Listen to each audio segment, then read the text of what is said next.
I used to love flying. The endless blue sky, the way cities shrank beneath your feet, the sense of freedom above the clouds. It felt like touching the edge of God's canvas. As a first officer with over 6 years in commercial aviation, I thought I'd seen it all. Turbulence, system failures, medical emergencies. It came with the territory. But nothing, not even my worst simulator drills, prepared me for Flight 237. I haven't been in a cockpit since. That morning had no warning signs. Skies over Seattle were clear, the kind pilots dream of. I'd run the pre-flight checks twice, just out of habit. Everything green. No mechanical anomalies. No turbulence forecasted. A textbook flight to Denver. We had a full load. Among the passengers was a familiar face from business class, Mr. Jameson, a frequent flyer brushing up against 2 million miles. Flight attendants whispered about the celebration waiting for him in Denver. A bottle of champagne, maybe even a cake with the airline's logo on it. The passengers boarded. Engines hummed. Routine. Reassuring. Then, bang, bang, bang. The cockpit door rattled under a sudden pounding. Our interphone buzzed. I picked up. "Cockpit here." The voice on the other end was tight, shaky. "It's the guy in seat 4A, the flight attendant whispered. "He's panicking. Says he has to get off. Right now." "Why?" He keeps repeating it. Says he won't make it back home if we take off. He looks sick. Like really sick." Captain Phillip glanced at me, brows furrowed. "You thinking what I'm thinking?" he asked. "Maybe a panic attack," I offered. But the truth is, my gut clenched. You don't fly 2 million miles and suddenly lose your nerves. Not someone like Mr. Jameson. We made the call, taxied back. The moment the doors opened, Jameson bolted. His shirt clung to him with sweat, and he mumbled something about seeing his daughter again before it was too late. No one could stop him. We gave the other passengers the usual reassurance, technical check, nothing serious, just a small delay. Then we departed, and I've regretted it every moment since. The ascent was flawless, no turbulence, no odd readings. The sun dipped beneath the horizon as we leveled at cruising altitude. It painted the clouds in golds and crimsons. Then Captain Phillip shifted in his seat. Subtle. His left hand trembled, then went still. His lips moved, whispering something I couldn't quite catch. "You good?" I asked. No answer. His eyes stayed locked on the altimeter. It wasn't the silence that bothered me. It was the smile. A twitch of his lips, the kind people wear when their thoughts are somewhere else, or when they've seen something they shouldn't have. I checked our systems. Everything read normal. Outside, the stars began to appear, but they were wrong, slightly twisted like reflections in rippling water. The horizon seemed to bend, the way heat warps air above asphalt, and then the static began. The radio hissed, breaking through the silence. I reached for the comms panel. That's when I heard it. Not static, voices. One said my mother's name. Another sounded like me. I froze. Cold sweat ran down my back. Captain Phillip chuckled. "Almost there," he whispered. "Where's there?" I asked. He turned toward me slowly. His face wasn't wrong, just not right, like it had been sculpted by someone who'd only seen humans from a distance. He grinned wider. "Where all judgment goes, my friend." The instruments blinked out, one by one. The lights dimmed. Then came the clouds. Not like weather clouds. These churned, boiling like ink dropped in water. Something beneath them moved. And we weren't flying anymore. We were being pulled. Downward, like something wanted us. Everything outside the windshield warped like we'd passed through a veil. There was no turbulence. No impact. Just an invisible line we crossed. And reality changed. My fingers clenched the yoke, but it was dead. No resistance, no feedback, like we were passengers ourselves now, strapped to the front row of something much bigger than the aircraft. Below us, the clouds were no longer clouds. They pulsed, like lungs, living, breathing, watching. The sky was ink, but there was light, not from stars, but from below. A glow soft and colourless, like light remembered from a dream. Captain Phillip hadn't moved. "Phillip," I said, shaking his arm. He exhaled sharply, as if waking from something. "We crossed it," he whispered. "Crossed what?" He looked at me, eyes glistening with something that wasn't quite fear. "The veil, the threshold. Some call it the gate." He turned slowly in his chair and pointed behind us. I turned to. The cabin door was open, and beyond it was not the cabin. It was a hallway made of smoke and shifting shapes. It stretched forever. At its center, a pulsing red light blinked like a heartbeat. "What is this?" I breathed. "We've flown into judgment," he replied. "They show us who we are, what we hide." Then the cockpit filled with whispers, real physical sound curling around the walls. A voice, deep and ancient, filled the space. "Show him." The windshield went dark, not black, dark, like someone had replaced the sky with something denser than shadow. Then it lit up again, with memory.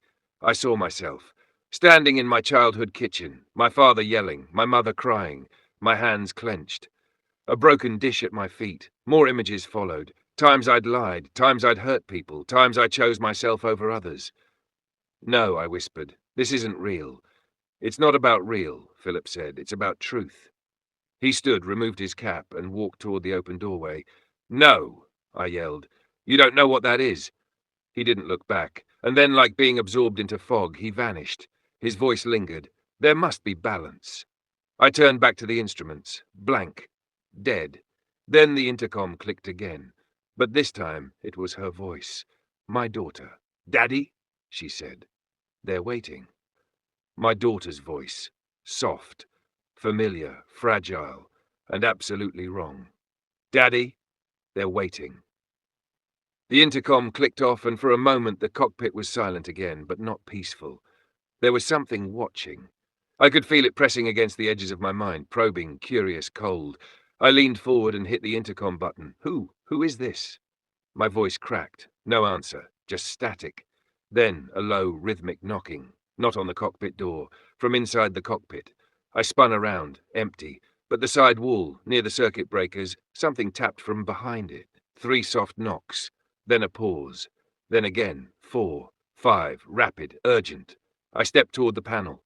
The light flickered above me, not a mechanical flicker, but like something was breathing with it. I reached out and placed my hand on the wall. It was warm. And then, thump! A handprint, pressed from the inside of the metal, small, child-sized and wet. The scream caught in my throat. I staggered back and hit the door, except it wasn't the door anymore. It had changed. It was now a mirror. Where the cockpit door had been, there was now a tall, flawless pane of glass reflecting the cabin behind me. Except the reflection didn't match reality. I looked back. The hallway behind the cockpit was still a swirling mist filled with shifting shadows and fog. But in the mirror it was a fully lit aircraft cabin, like nothing was wrong. Passengers sat calmly, eating snacks, reading magazines. Except their faces, they were all staring straight ahead, at me. Every single one, dozens of eyes, glassy, unmoving, unblinking. I looked again over my shoulder. Nothing but fog. But in the mirror, I saw myself, sitting in the cockpit seat, and behind me a man stood, his face shadowed, his uniform, not ours, not any airline I recognized. A black cap covered his eyes, and his mouth was sewn shut with something like wire. I turned around, fast. No one was there. But in the mirror he leaned forward, placed his stitched mouth against my reflection's ear, and whispered something. My reflection's eyes went wide. Then blood leaked from its nose, and its skin began to sag. I screamed and swung my arm, shattering the mirror door, but as the glass fell, it dissolved into mist, vanishing before it hit the floor. Then came the moaning, a low, gut-deep groan, not from any person. It sounded like metal in pain, or perhaps the sky itself. The cockpit windows clouded, frost crawled across them like roots growing in reverse. Then something began to press against the glass from the outside. I stepped closer, and there, in the storm, faces, hundreds, pressed to the fuselage, staring in. Some I knew, some I didn't. Some wore airline uniforms from decades past. Some wore burial clothes. Some were children, all watching, all waiting. And then they began to knock, tapping against the window, rhythmically. Some used fingers, some used bones. One used the bloody stump of an arm, dragging it slowly across the cockpit windshield like a warning.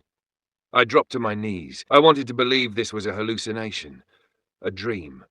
Oxygen loss, something. But I could feel them. I could hear the hum of their presence in my ears, like tinnitus made of sorrow. Then the emergency comms panel blinked. But the screen didn't show air traffic control. It showed home.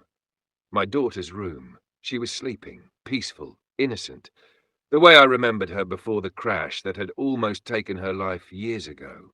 Then, something moved behind her bed, a shadow, long and spider-like. It crept up her wall, and a voice came from the speaker. "You made a choice once, you'll make another. Balance must be kept." I slammed the panel.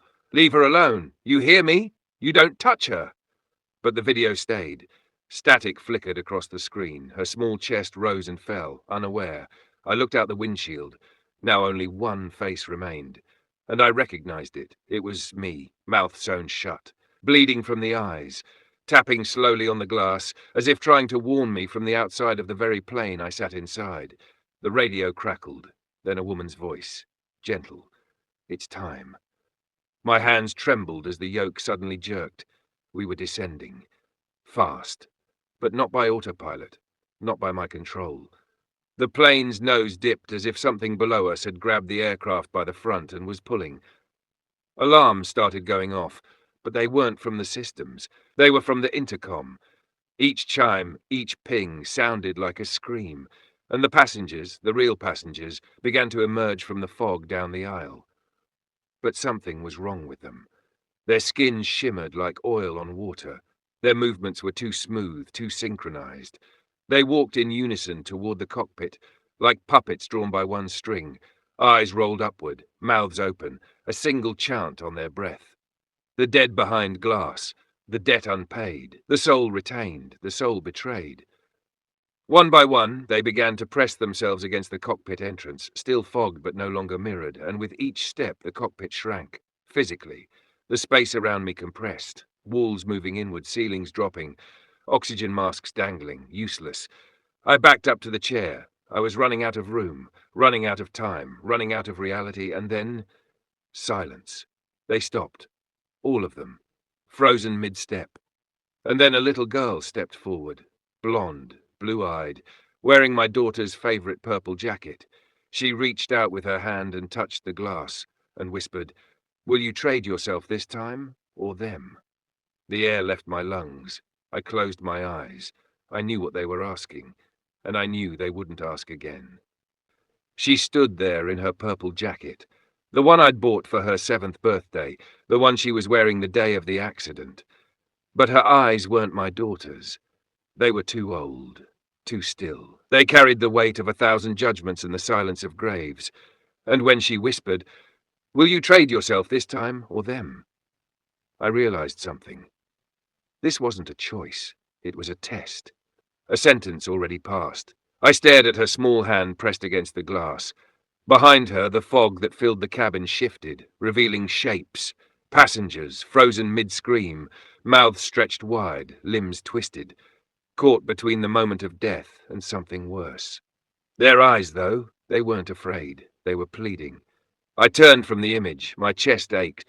My pulse hammered in my ears. Suddenly, the lights in the cockpit flared white, not electric. Holy, blinding. Then, gone. I blinked. We were no longer flying. The controls were gone. There was no wind, no turbulence, no engine noise. We were floating.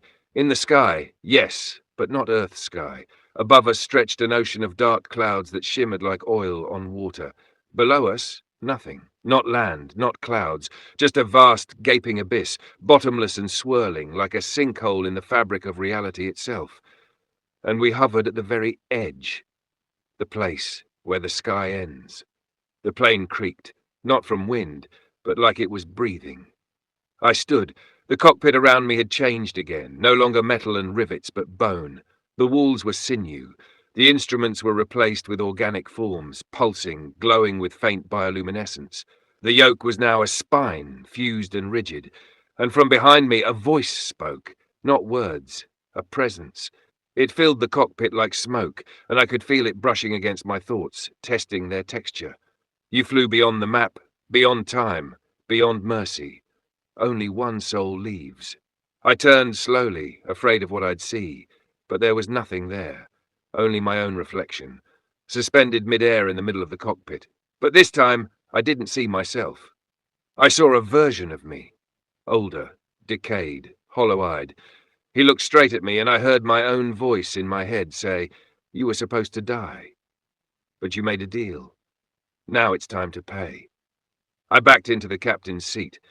Outside the cockpit window, the black abyss below started to pull at the plane. Not fast, like a gentle hand cradling the fuselage, luring it downward. I grabbed the spine-shaped yoke. It didn't move. I screamed into the comms, "Anyone! Does anyone hear me? This is Flight 237, we're—" The speaker hissed. Then a soft voice replied, "But not from Earth. We hear you. But your voice does not belong to you anymore." And then something landed on the windshield. A figure, female, naked, head shaved, skin stretched tight across her bones, but her face, it was stitched with the faces of others. Eyes, lips, teeth, all sewn in patterns like a quilt of pain. She crawled across the glass upside down, like gravity was meaningless. Her mouth opened, stitched lips tearing, and she spoke through the glass.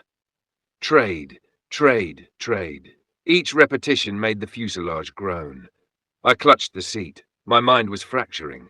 Behind me, the cockpit door swung open with a hiss. Only blackness lay beyond, but inside it, footfalls. A figure stepped in, Captain Philip, but not the way I remembered him. His skin sagged like melting wax, his pilot wings had turned to thorns that pierced his chest, and where his eyes should have been, two tiny versions of myself stared out, blinking, terrified. He sat down beside me, calm, like nothing had changed. "Did you think you were chosen?" I said nothing, "You weren't. You were convenient, you were weak." He leaned closer, and so they bargained. Suddenly memories flooded back, flashes. The day after the crash, hospital bed, doctors shaking their heads, the flat line, and then her voice. My daughters, begging, crying, "Please don't take Daddy." But she wasn't crying to the nurses, she was crying to something else. And it listened, it offered a deal, my life for another's, balance. I didn't speak it aloud, but I allowed it, and the thing entered. Through my breath, through my blood, it kept me alive, and it never left. Philip smiled now. "That's why you hear the voices. That's why she speaks in echoes. You brought it with you." I collapsed to the floor, sobbing. "What do I do?" I begged. "Tell me how to fix this." He looked down at me, eyes weeping ash. "You already know." I crawled toward the cockpit door. The blackness pulsed, waiting, inviting. The girl in the purple jacket stood at the threshold now, eyes bright. "If you step through," she said, "you return what you took. You restore the weight. You undo the theft." But I hesitated. My wife, my daughter. What if this was another trick? What if stepping through damned me forever? Then behind her, the passengers appeared again. Whole, normal, hopeful. Their faces no longer twisted in torment, just tired, waiting for release. My hands trembled. She held out hers. "Choose, Daddy." I looked back once at the cockpit, at the woman still crawling on the windshield, at Philip, now slumped and dissolving into mist, and then I stepped through. Black. No sound, no pain, only the sensation of falling upward. Like rising into death instead of descending into it. Cut to hospital, 1 week later. Beeping. Voices. My wife's voice. I opened my eyes. I was alive. Real, breathing, but different. I looked around the room. News played on a nearby screen. Flight 237, presumed lost, debris found outside Cheyenne. 26 survivors have been located. They called me a miracle. The only crew member recovered. But I didn't tell them the truth. I couldn't, because truth was watching. Every time my daughter speaks now, I listen too closely, waiting for something wrong in her voice.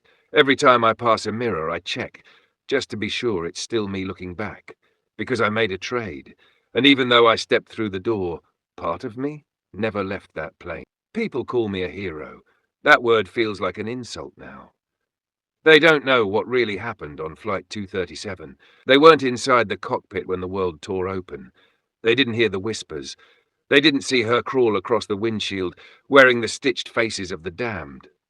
They didn't make the deal. I did, and now I hear the sky. 3 months later, I live alone now. The airline calls every few weeks. Psych evals, therapy sessions, offers to ease me back into civilian life. They don't say it, but I know they want to parade me around for PR. But I can't step into an airport, let alone a plane, because when I do, I hear them.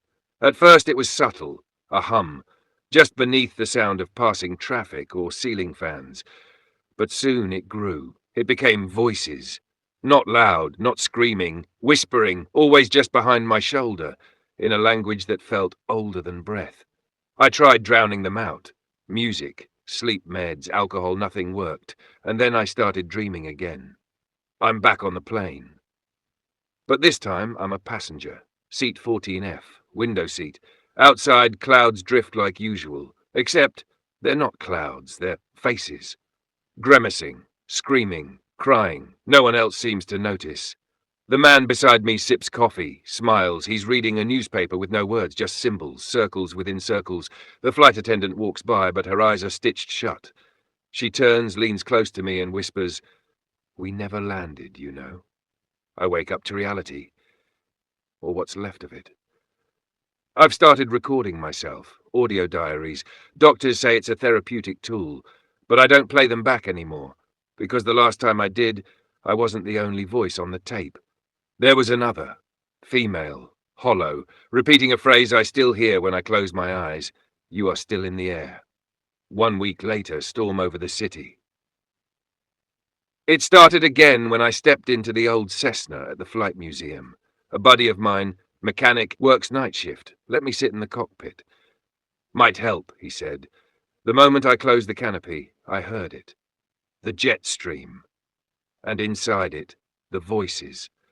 Not just whispers this time, crying, begging, accusing. "You chose wrong, we weren't yours to give." He never screamed, but we did. I opened the hatch and vomited onto the floor. I didn't go back. But that night I received a call from a blocked number. I picked up, and my daughter's voice said, "Daddy, they say you're still up there. They say we're still falling." Click. Line dead. My hands shook for hours after. Investigation, if you can call. I started digging. Crash reports, weather data, CVR transcripts, anything I could access. Everything official says the same thing. Mechanical failure, pilot incapacitation, autopilot disengaged. But I found something in a Reddit thread buried under conspiracy garbage. A former NTSB analyst talking about ghost data. Something about a flight path echo. Basically, after some crashes, instruments still transmit, even when the plane is no longer physically in the air. Usually it's interference. Static, but sometimes there's more. He posted a short audio file, marked FL2387 Echo 1.wav. I hit play. Static.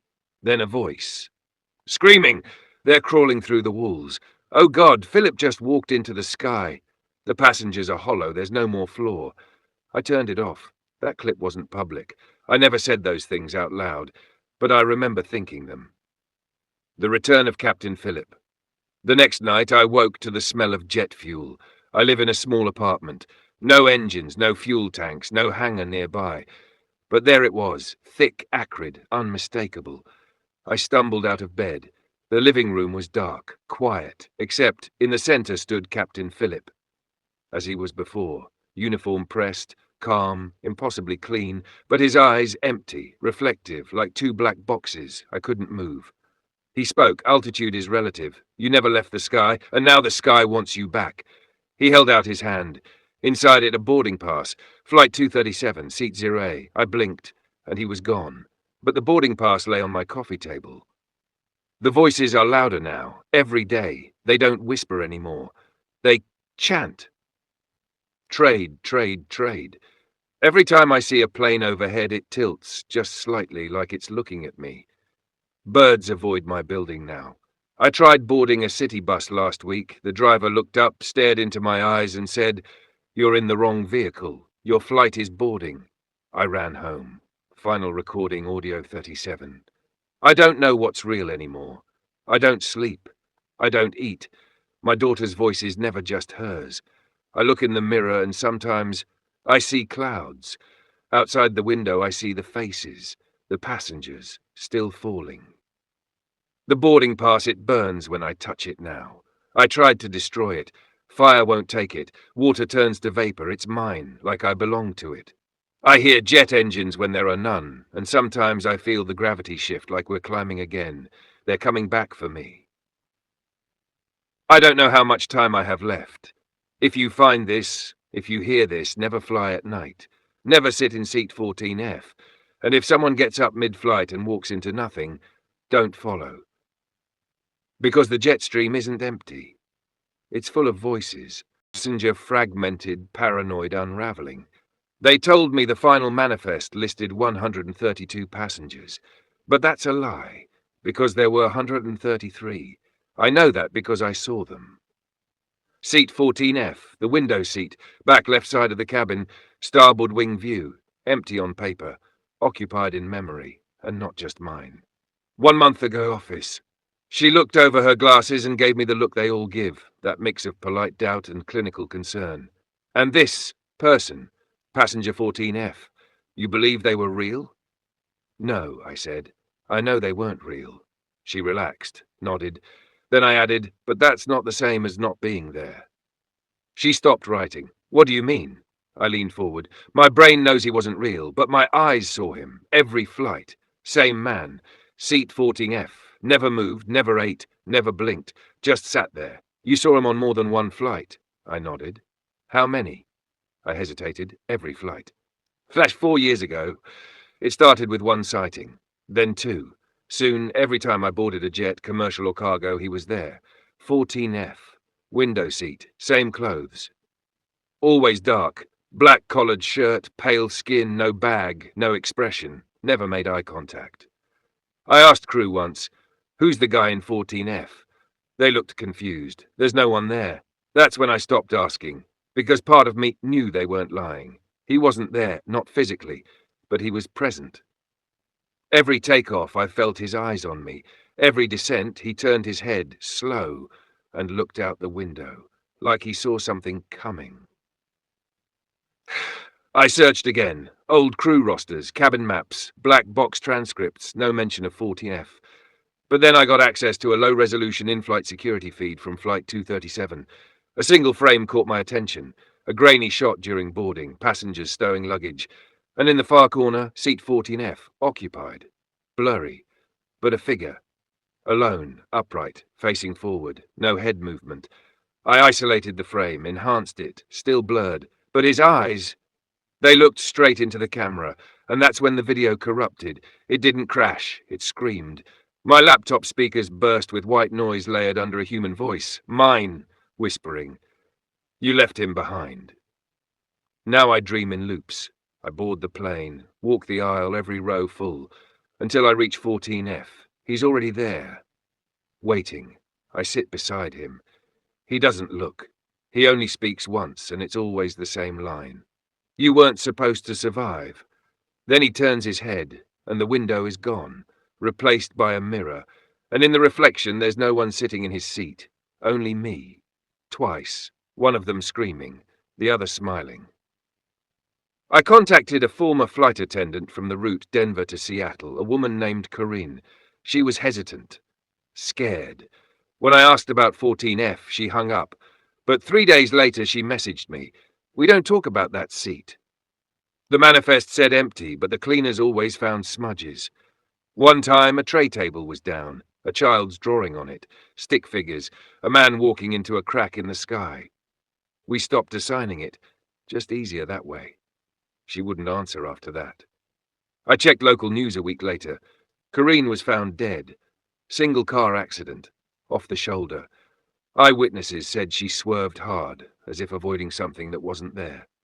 The return begins. The whispers are worse now. They don't wait for sleep.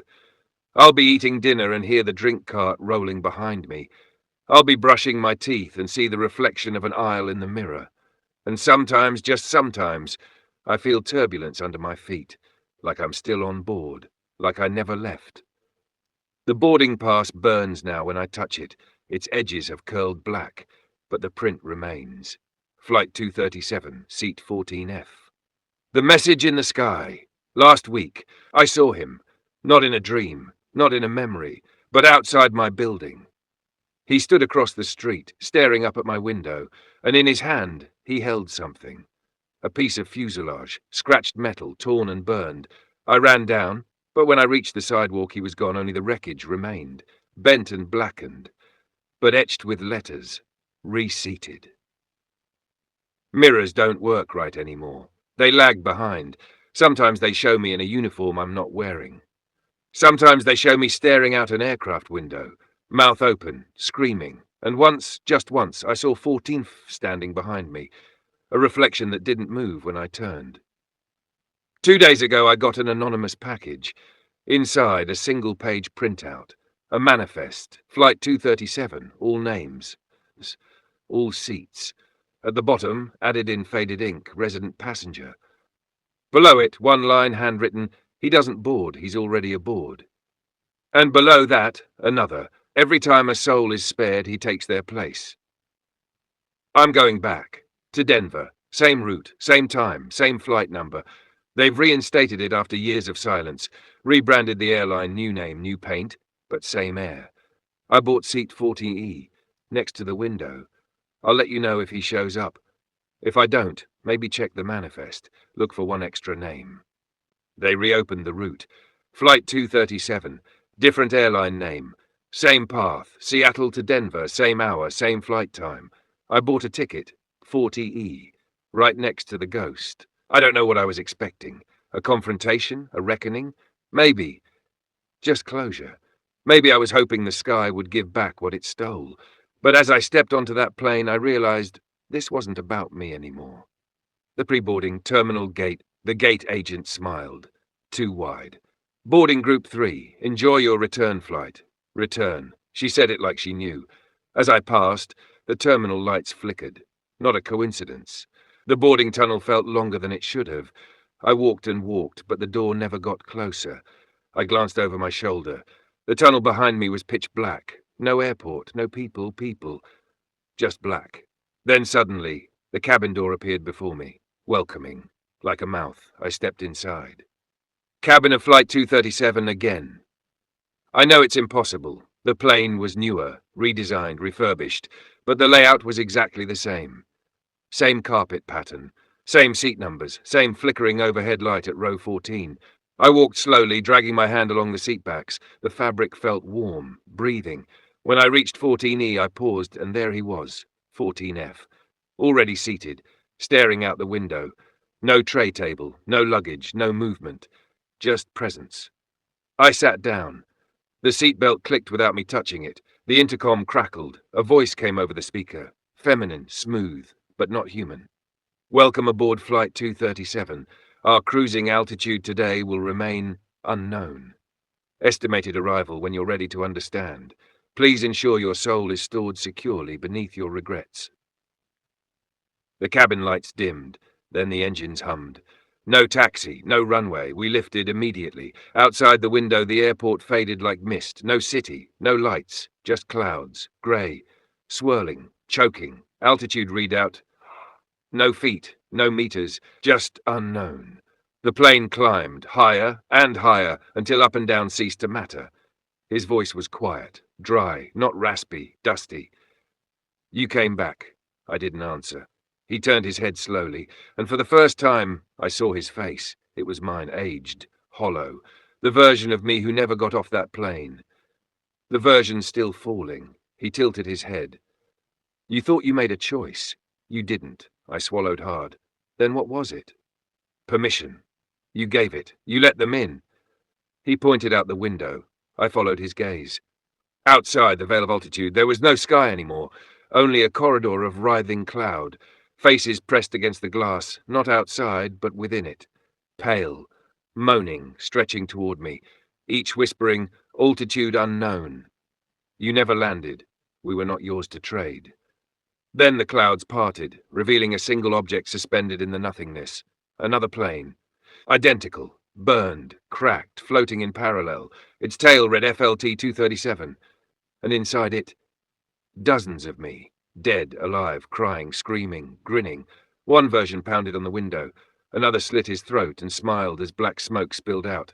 I backed away. The cabin lights snapped off. The hum vanished. We were floating. Seatbelts unlatched themselves. The passengers, all of them, turned in unison. I hadn't noticed their faces before, but now I saw. They all wore mine. Identical, vacant, and then they spoke together. You made the deal.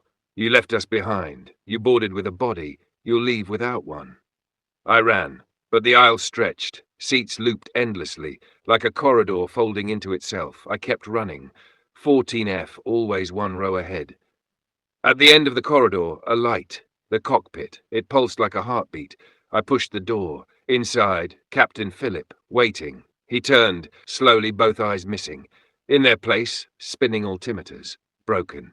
He spoke through static. Climb. Descend. It doesn't matter now.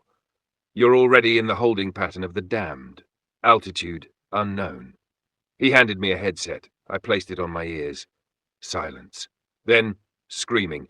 1,000 voices, all mine, begging, bargaining, laughing.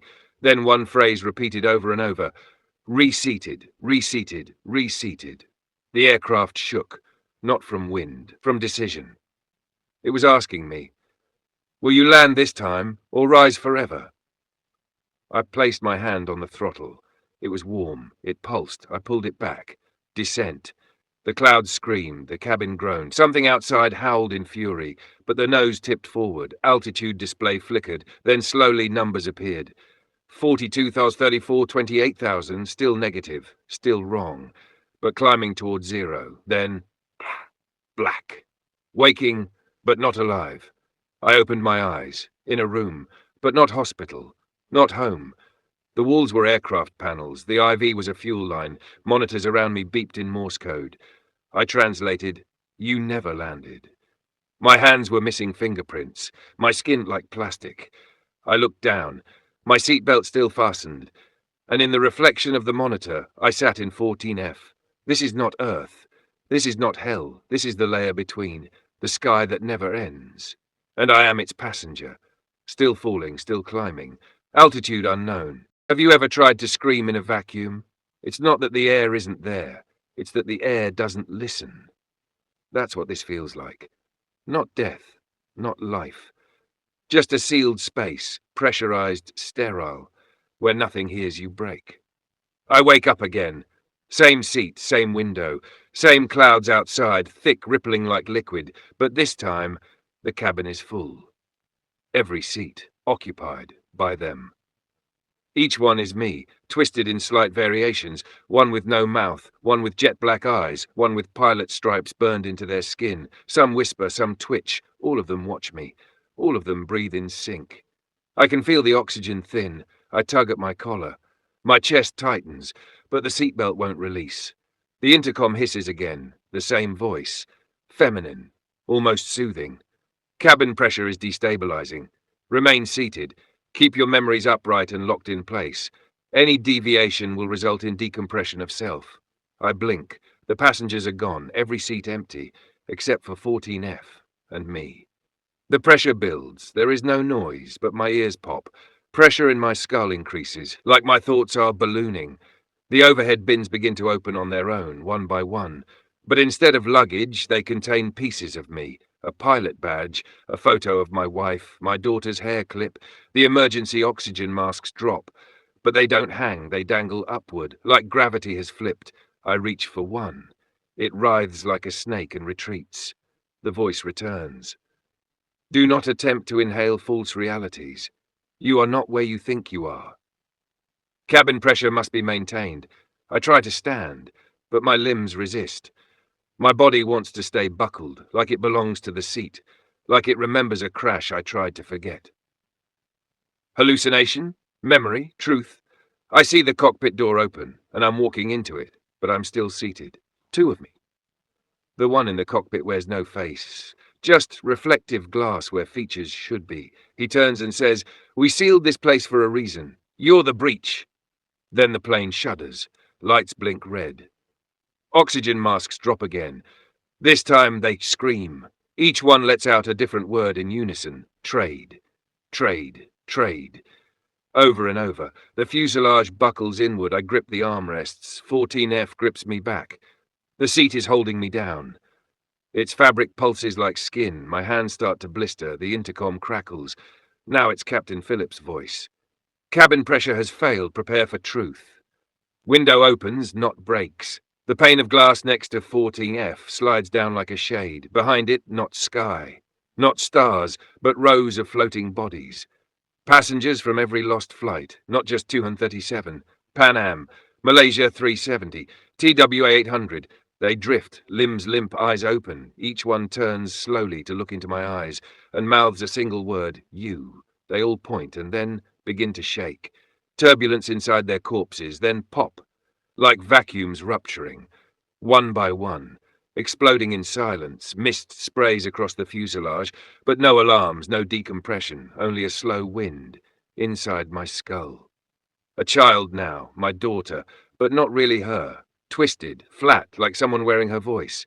Do you feel it, Daddy? That's not cabin pressure. That's guilt. It's what happens when you fly higher than you deserve. The oxygen mask drops again. One. Just for me. I put it on, I breathe. But what fills my lungs isn't air. It's laughter. Low, cruel, familiar, my own. Suddenly I'm no longer in my seat. I'm in the galley. Except it's not metal anymore. It's bone, pulsing. The cabinets open, revealing black boxes, flight recorders, hundreds, each with a name etched on it, not crew, not passengers. Deals. Each black box is a contract. Each represents a moment someone said, take me instead. Or worse, take them. I pick one up. It reads, Philip Mason, my captain. I press play. A voice says I saw it too late. I tried to steer us out, but someone already paid. He gave permission, and the sky always collects. I drop the box. It bursts into smoke, fills my lungs. I fall. The plunge again. Free fall. Darkness, but not downward. Sideways, across time, across crashes, across decisions. I see every moment I could have chosen to stop. Every gut feeling ignored, every whispered warning dismissed. Each one costs me breath. My chest compresses. The cabin pressure isn't failing. I am collapsing inward. Final sequence. I slam back into 14F. The belt clicks shut again. The plane is flying level. Silence, no masks, no smoke, just the reflection in the window, and it's not me. It's 14F, smiling.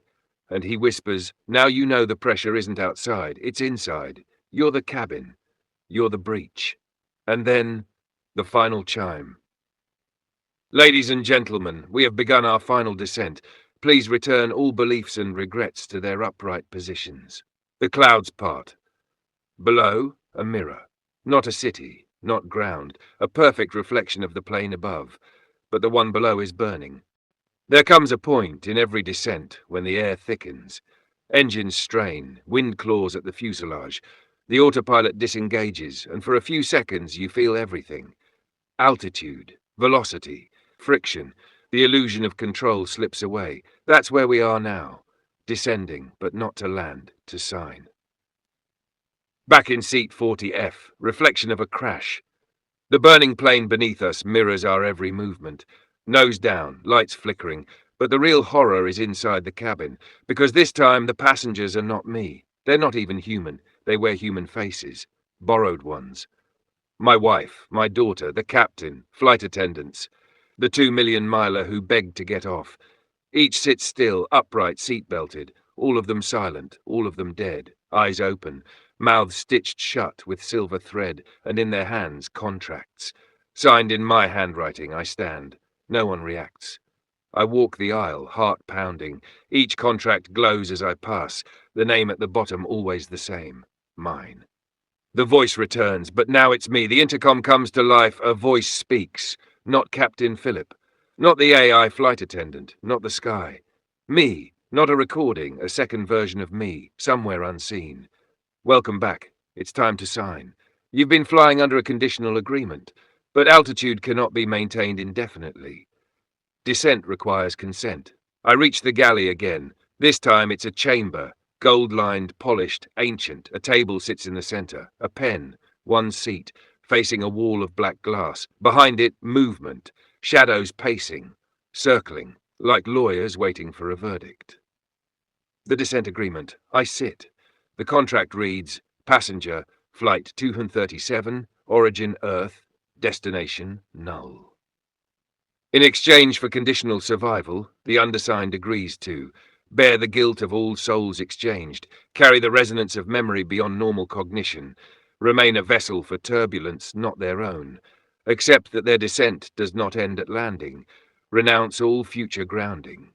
Sign below to acknowledge the descent. Note: refusal results in disintegration. My hands tremble. The pen bleeds fuel, not ink. I hesitate. But then, a voice behind me whispers, "She won't speak in her voice again until you do." I turn. My daughter stands in the aisle, but her mouth is zippered shut. Eyes wide, pleading, I sign. The crash, but not quite. The moment ink touches paper, the plane roars. Not engine screams. Cabin pressure ruptures. The fuselage splits. Seats float. The stitched-mouth passengers unzip themselves, screaming backward. Wind tears through, but the pen remains pressed to my hand. I hold tight. And as the plane tears apart, I see it. A runway, but not on Earth. Lit by memory, cracked with guilt, scattered with the black boxes of other fallen pilots. A place not meant for arrival, but for acknowledgement. Touchdown. The plane lands. Not crashes, not floats. Lands, but with no noise. No bump, no applause, just silence. I step out the door, no stairs, no gate, only ground, endless, glowing like tarmac. Waiting. Behind me, the plane melts into fog. All that remains is the contract in my hand, and my voice in the wind saying, "You are now authorized to descend." I walk toward a building, old, empty, flickering with fluorescent light. A sign hangs above the doors. The descent agreement, keep moving. Inside, rows of people. Each in airline uniform.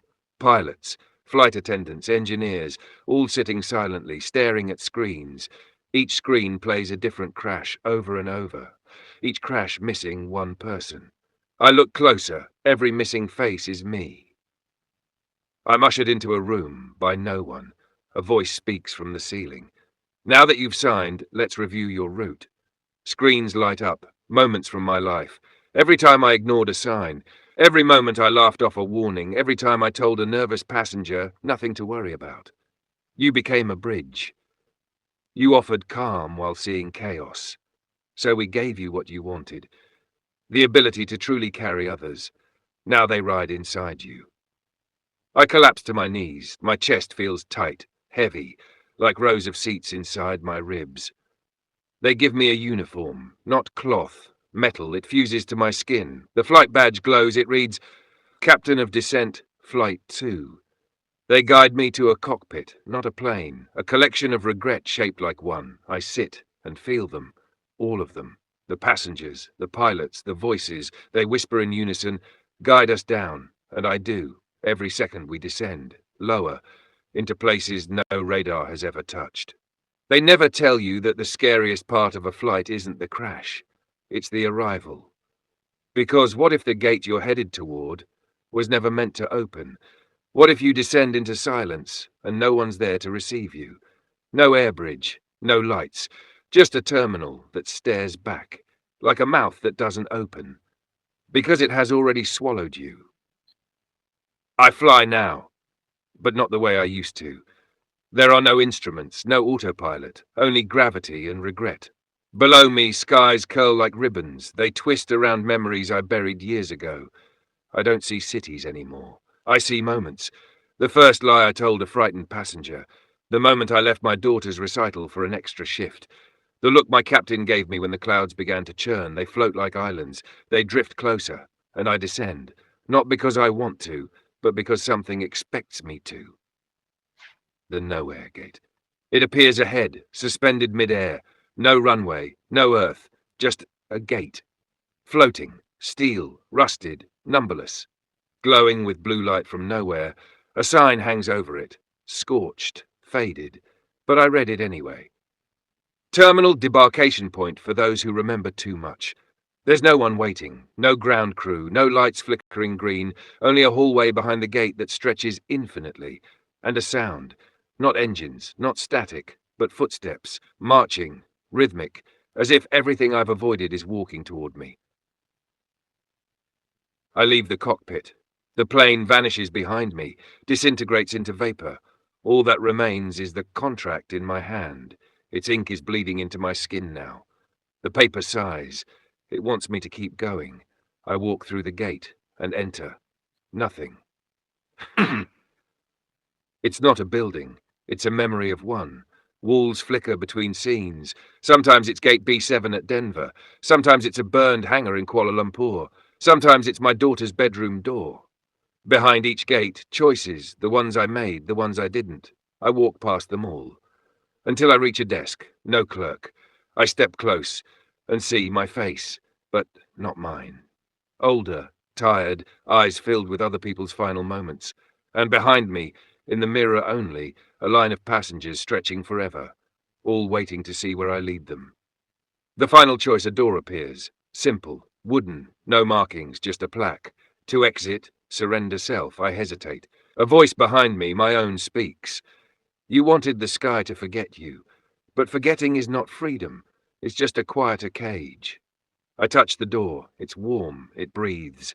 A heartbeat pulses in the wood. And then I hear the voice again, this time not mine, her voice, my daughter's. Come home, Daddy. It's okay. It's okay to stop flying now. The wood splits apart. Light floods through, but it doesn't burn. It heals. For the first time since Flight 237, I breathe, fully. No turbulence, no guilt, just breath. And in the light, I see them. The passengers, the ones I traded, the ones I carried, they nod. They're not angry, they're released. And so am I. I open my eyes. Hospital bed, beeping machines, my wife, my daughter, crying, doctors shouting, he's back! They say I was gone 42 minutes, flatlined, declared dead. And then, suddenly, I gasped, alive. They ask what I saw. I say nothing, because they wouldn't believe the sky has doors. 1 year later. I never flew again.